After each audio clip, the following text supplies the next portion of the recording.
Today we have a 2009 Kia Borrego in the shop. It is a V6, I believe a 3.2, I don't really even care. But obviously this is not a Volkswagen, but we do have customers who drive Volkswagens but have other cars, and we also have customers who change from a Volkswagen to some other car, or sometimes we have friends that have cars. And this is a situation where we have a friend who has a Kia Borrego. Now a Borrego, I believe, is a 1 year only car, meaning it was only sold here for 1 year. And the customer's concern is that it's not charging. The guy is a mechanic of sorts. He works on big trucks though, and he did put an alternator on it himself. He's saying that it does not charge, and he's also saying the battery light's on. Okay. So there's our battery warn light on. Okay, so we're going to test for charging voltage, and then zoom in. And we have 12.2. That is not enough. It should be the battery voltage plus the addition of the alternator, which usually on most cars is around 14 volts. 13.5 might be okay. I don't know what exactly it's supposed to be on this car, but obviously more than 12.1. Okay, so the next step is to check at the alternator. I'm going to touch the main charging terminal of the alternator.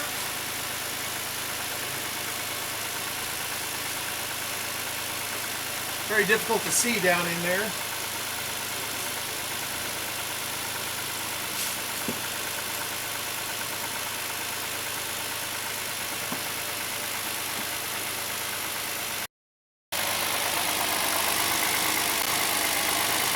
Oh.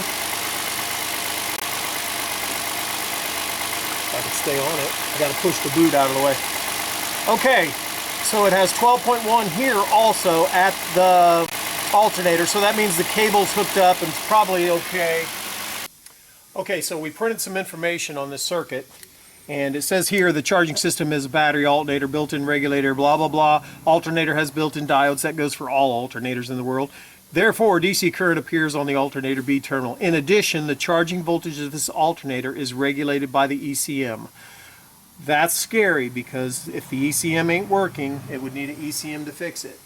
The rest of it's just normal alternator stuff driven by a V-belt. This is the schematic for this, and here's the alternator here. It has some wires and stuff. One of them is a large cable, and that large cable goes over to this area right here. It has large fusible links that charge the battery. If you need, these are the fusible links, I believe, that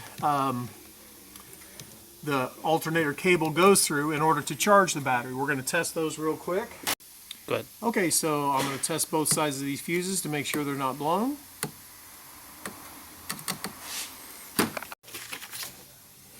Okay, so as we're looking at this schematic, we are looking here in this says FAM. I believe that's for the front module or something, which I believe is just a fuse box. And in there it shows a fuse there that it definitely passes power to this yellow wire on the alternator. And so we'll need to check that one. But in this instrument panel module, which I think is just a fuse box, it's hot right here, and it passes through this fuse, which we'll need to check, and then it passes through this resistor and diode over here, and then it does go down to this wire, which goes up and through this other box, then back down to the alternator right here. So we'll need to check this fuse in this module, and then this fuse which is in this module, and maybe we'll need to look into this resistor and diode. But we already know the alternator's been changed. It is plugged in. Let's go check those fuses. Beautiful. It has a nice drawing of what we're after, and let me refresh myself here. It's calling it powertrain fuse. So number 18 is the powertrain fuse, and so we need to find it down here, 18 right there. So 4 relay looking things, fuse, blank, fuse. Okay, 4 relay looking things. Oh, those are actually just large fuse, and then fuse, blank fuse. So we'll check on both sides of this, and it is lighting up on both sides, so that fuse is good. And then we need the ignition 1 fuse 7.5. Let's go inside the car. Okay, so let's check that fuse. Looks like my compliments to Kia. They have it labeled nicely. And the ignition 1 fuse is right there. It's number 26. Number 26 is third one up on the left. 1, 2, 3. And it lights there. Lights there. Now, that's good. So Josiah noticed that this said alternator right here. That was very sharp of him. But I believe that's the resistor and diode assembly that we saw in the schematic. So that's this part right here. Let's pull that out and take a look at it. Okay, this is our resistor and diode assembly, and we're going to take it apart and see if we can see anything wrong inside it.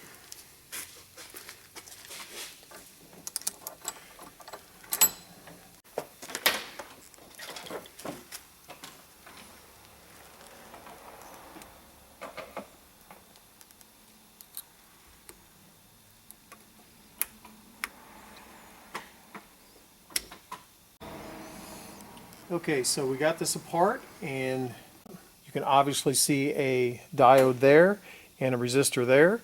So we'll check the diode real quick. On diode check.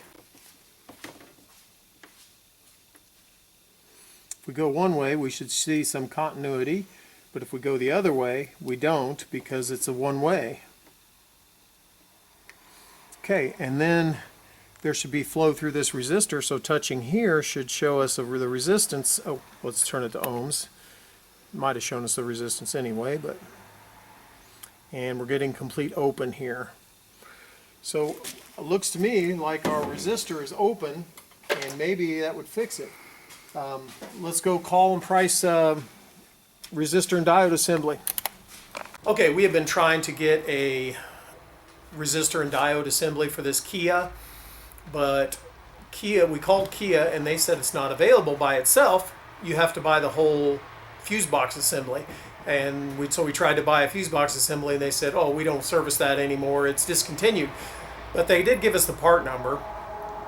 We tried our normal suppliers like the friendly local auto parts store, that's a no-go. And we tried import specialist auto parts store. That's a no-go, nothing there.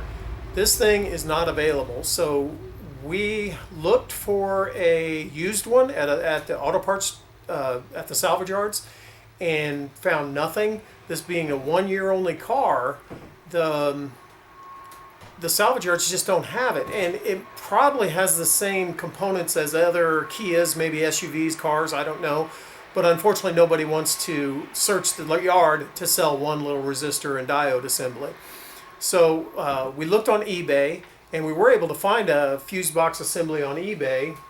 And here's what I found on eBay. And you can see it's even got the fuse box assembly right there. So we could buy that if we were in a pickle. We could probably go to a pick and pull and search for something similar in other Kias. Okay, so we found some resistors on Amazon, and we ordered them in, and we have them here. So here's the package we got. And they have the 5-watt, 33 ohms, just like the original one. It almost seems like it's the same font. So we will solder that in here, and we'll see if it fixes it. Okay, I did have to open this up some right in this area here in order to get this resistor to fit in here, but this one I'll need to bend out a little bit in order to get it in the solder, and this one over here I'm just going to fold it over to get it in the solder.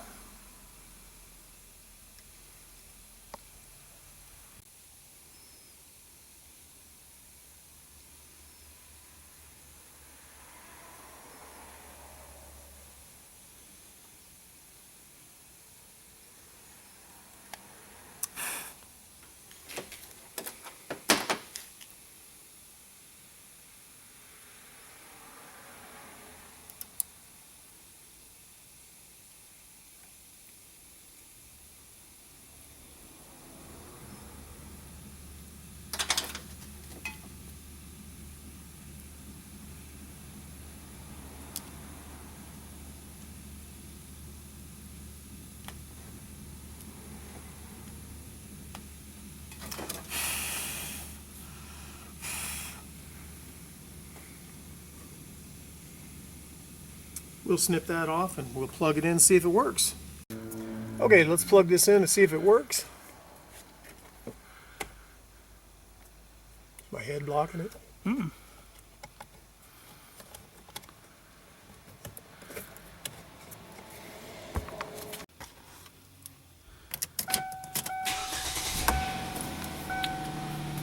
And I'm not seeing a battery light. Let's see if where the battery light is. Okay, there's the battery light. It was on before. And now no battery light. Let's go check voltage.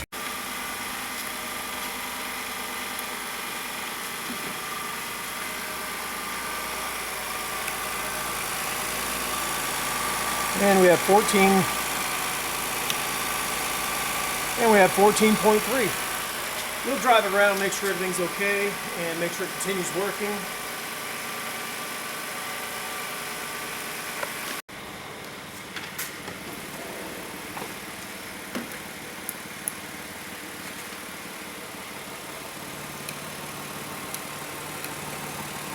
.1, still charging good.